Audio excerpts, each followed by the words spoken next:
Hello বন্ধুরা, আজ আমি আপনাদের শোনাবো ফড়িং আর পিঁপড়ের মজার গল্প। অনেক শীত পড়ছে আহ ভালোই যে হেমন্তে খাবার জমিয়ে রেখেছি।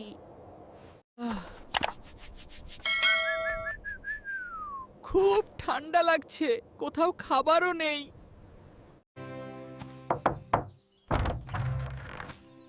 ভাই, তোমার ভাড়ার থেকে একটু খাবার দেবে? তুমি কি হেমন্তকালে কিছু জমিয়ে রাখোনি? না ভাই, তখন সময় পাইনি। সময় পাওনি?